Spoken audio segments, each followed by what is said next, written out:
Hello student, आज हम +1 arts subject political science और हमारा चैप्टर पॉलिटिकल थ्योरी चल रहा है, उसका नेक्स्ट क्वेश्चन हम कर रहे हैं।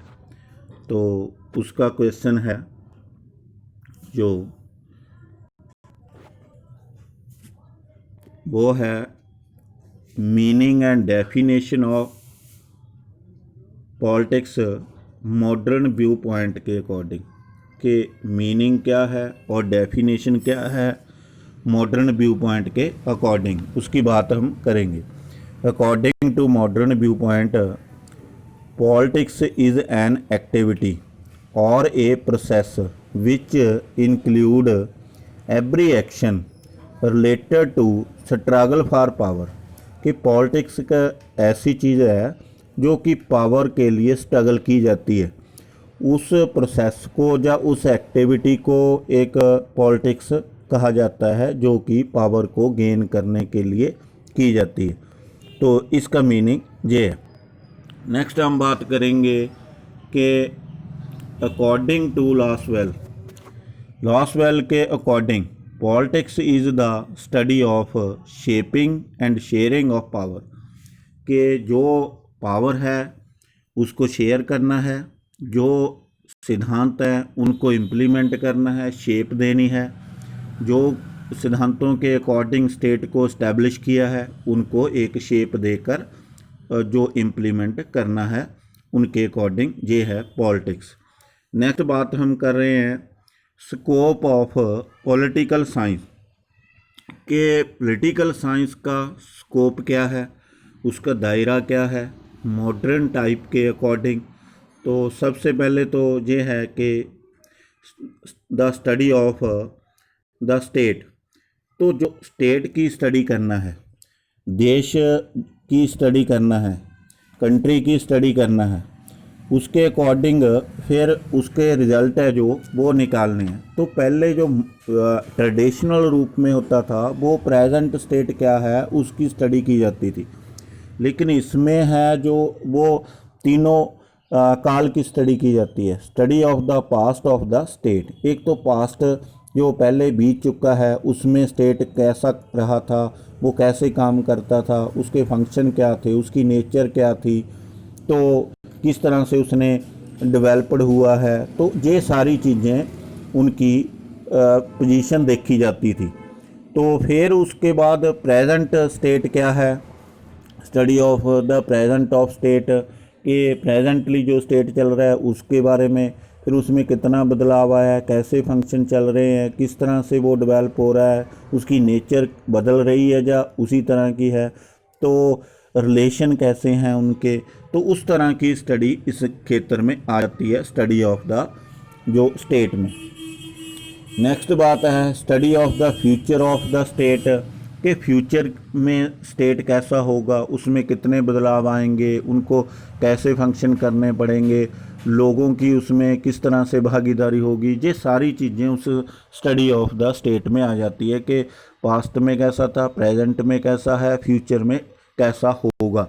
तो ये उसमें व्यवहारिक स्टडी, प्रैक्टिकल स्टडी की जाती है मॉडर्न व्यू ऑफ पॉइंट में, scope of the political science. Next point है हमारा वो है स्टडी ऑफ द गवर्नमेंट। कि गवर्नमेंट की स्टडी करना, बहुत सारे प्रकार की गवर्नमेंट होती है, डेमोक्रेटिक होती है, डिक्टेटरशिप होती है, अनार्की होती है, और जो एक प्रेसिडेंटल फॉर्म ऑफ गवर्नमेंट होती है, पार्लियामेंट्री फॉर्म ऑफ गवर्नमेंट होती है, तो एक यूनिटरी गवर्नमेंट होती है, एक फेडरल गवर्नमेंट होती है। तो इस तरह की कौन सी गवर्नमेंट है, किस तरह से इस्टेब्लिश है और उसके फंक्शन कैसे हैं, उनके जो पावर्स है वो कैसे यूज़ करती है और शेप कैसे देती है अपनी जो सिद्धांतों को, तो अपनी पावर को किस तरह से शेयर करती है, ये सारी उसमें स्टडी आ जाती है scope of political science modern view point के अकॉर्डिंग। नेक्स्ट है 3 point study of the international relation. क्योंकि आज के युग में इंटरनेशनल रिलेशन इम्पॉर्टेंट है। कोई भी कंट्री इंडिपेंडेंट जो सारी चीज़ें खुद सफिशेंट नहीं हो सकता, क्योंकि एक दूसरे के ऊपर डिपेंडेंट होना पड़ता है।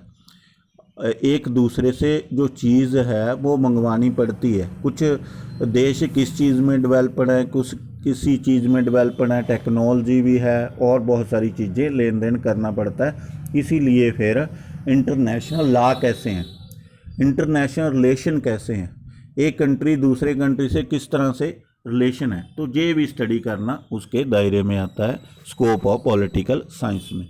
Study of the international organization कि एक ऑर्गेनाइजेशन कैसी बनी है। हमने लॉ तो देख लिए, वे इंटरनेशनल रिलेशन कैसे हैं, लेकिन वो इंस्टीट्यूशन कैसे हैं, ऑर्गेनाइजेशन कैसे हैं।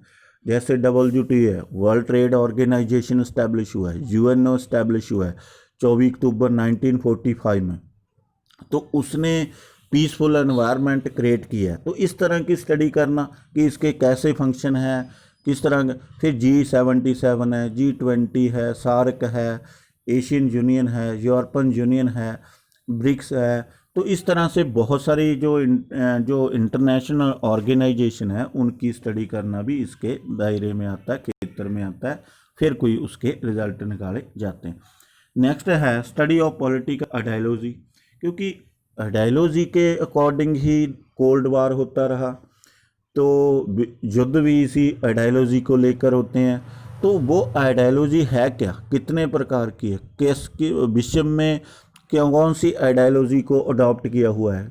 मल्टी आइडियोलॉजी सिस्टम चल रहा है, बहुत सारी आइडियोलॉजी है, लेकिन उनको लोग कैसे अंडरस्टैंड करने लगे हैं, स्टेट कैसे अंडरस्टैंड करने लगे हैं, वो एक निजी जो मैटर्स बना के और इंटरनेशनल रिलेशन जोड़े जा रहे हैं। तो इस तरह से ये एक इकोनॉमिकली डेवलपमेंट की ओर बढ़ रहा है। तो वो आइडियोलॉजी को देख रहे हैं कि उसमें कोई दिक्कत आ रही है या पहले कैसे आती थी, अब कैसा है, फिर आने वाले समय में किस तरह की आइडियोलॉजी को अडॉप्ट किया जाएगा।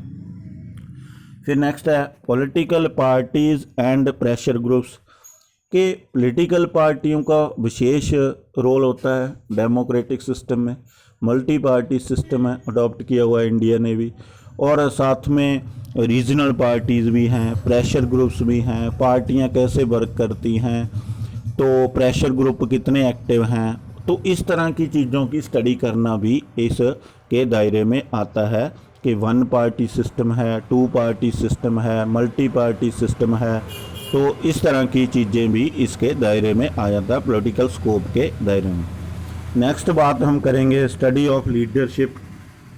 वेरी इम्पॉर्टेंट पॉइंट है कि लीडरशिप की स्टडी करना, एक ही चीज़ के अलग अलग हम उनको अगुवाई करा दें तो उनमें अंतर होगा। जैसे एक देश है, देश को चलाने के लिए किस तरह की लीडरशिप है, पहले कैसी थी, अब कैसी है, आने वाले समय में कैसी होगी, उसको कौन से फंक्शन करने पड़ रहे हैं और किस तरह से वो देश को डेवलप कर रहे हैं, उनके जो फंक्शंस क्या हैं, ये सारी लीडरशिप एक बड़ा इम्पॉर्टेंट रोल प्ले करती है।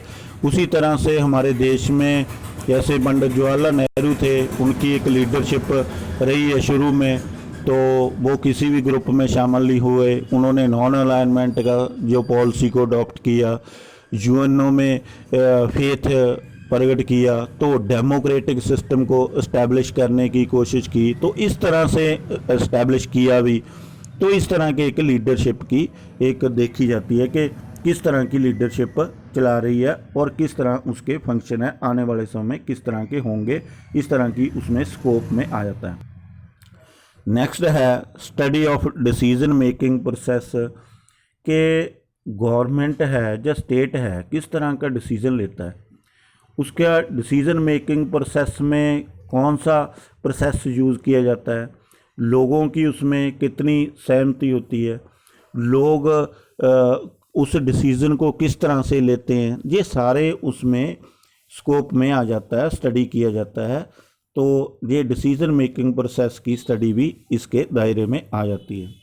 नेक्स्ट बात हम कर रहे हैं study of power, influence and authority के पावर कैसी है, डिस्ट्रीब्यूट की हुई है, शेयर की हुई है, इंस्टीट्यूशन कैसे हैं, उनके पास पावर कैसी है, देश के पास पावर कैसी है, सोवरेन है या नहीं है, तो उनकी सोवरेनिटी बनी हुई है इंटरनल और एक्सटर्नल, ये सारी स्टडी की जाती है। और इन्फ्लुएंस किस तरह का है, अथोराइज्ड जो अधिकार हैं वो किस तरह के, अथॉरिटी कैसी है, तो ये सारी स्टडी के दायरे में आ जाता है। नेक्स्ट बात हम करेंगे इलेक्टोरल सिस्टम। किसी भी देश का आजकल डेमोक्रेटिक सिस्टम है, लोगों को राइट मिला हुआ है वोट का, ख़ास तौर पर इंडिया में without any discrimination universal adult franchise provide है सब लोगों को, सब लोग पार्टिसिपेशन करते हैं और सरकार को बनाते हैं, सरकार में योगदान देते हैं और पावर सारी लोगों के पास है। तो इस तरह की चीज़ें, एक इलेक्टोरल सिस्टम कैसा है, टाइम टू टाइम इलेक्शन हो रहे हैं, इलेक्शन फेयर हो रहे हैं, लोग कितना उसमें पार्टिसिपेशन करते हैं और कौन कौन सी चीज़ों का इलेक्टोरल सिस्टम के ऊपर इन्फ्लुएंस पड़ता है, तो ये सारी स्टडी का एक मैटर है स्कोप ऑफ पॉलिटिकल साइंस में। नेक्स्ट हम कर रहे हैं नॉन पॉलिटिकल फैक्टर्स। बहुत सारे फैक्टर होते हैं, लेकिन पहले जो ट्रेडिशनल स्टडी की जाती थी वो सिर्फ पॉलिटिकल फैक्टर्स की जाती थी, कारणों की जाती थी। इंस्टीट्यूशन जो हो गए हैं, पॉलिटिकल पार्टियां हो गई हैं, प्रेशर। फिर एक नॉन पॉलिटिकल जो फैक्टर्स हैं जैसे प्रेशर ग्रुप्स हैं, उनका उद्देश्य पावर को गेन करना नहीं होता, उनका उद्देश्य होता है अपनी डिमांड्स को पूरा करवाना होता है। किस तरह से प्रेशर डालते हैं, समाज किस तरह का है और समाज में कौन कौन सी एक्टिविटी हैं, रिलीजन इफेक्ट भी पड़ता है, कल्चरल इफेक्ट भी पड़ता है, वो बाकी रीति रिवाज होते हैं उनका इम्पैक्ट भी पड़ता है। तो इस तरह के पॉलिटिकल सिस्टम सारी जो फील्ड को इन्फ्लुएंस डालता है, सारे फील्ड पॉलिटिकल सिस्टम के ऊपर इन्फ्लुएंस डालते हैं। तो इस तरह की चीज़ों की स्टडी, एक गैर पॉलिटिकल तत्वों की या कारणों की स्टडी करना भी इसके दायरे में आ जाता है। नेक्स्ट हम बात करेंगे कि study of rights and duties के लोगों के पास, किसी कंट्री के लोगों के पास कितने राइट्स हैं, फंडामेंटल राइट्स हैं, कॉन्स्टिट्यूशन है उसमें शामिल हैं या नहीं हैं, लोगों को विदाउट एनी डिस्क्रिमिनेशन सब राइट प्रोवाइड हो रहे हैं, इनकी स्टडी भी करना। और साथ में ड्यूटीज़ क्या है, जैसे हमारे कॉन्स्टिट्यूशन में है 6 राइट्स दिए गए हैं फंडामेंटल राइट्स, और जो ड्यूटीज़ हैं वो 11 दी हुई हैं। तो इन चीज़ों की स्टडी भी करना कि लोग उन चीज़ों को प्रैक्टिकली, ऐसा नहीं है कि सिद्धांत के तौर पर तो दे दिए गए हैं लेकिन प्रैक्टिकली उनके पास नहीं है, या फिर उनको जस्टिस नहीं मिल रहा है, सिर्फ नाम के दिए हुए हैं। तो इस तरह की स्टडी भी एक व्यवहारिक तरीके से भी इसमें आ जाता है।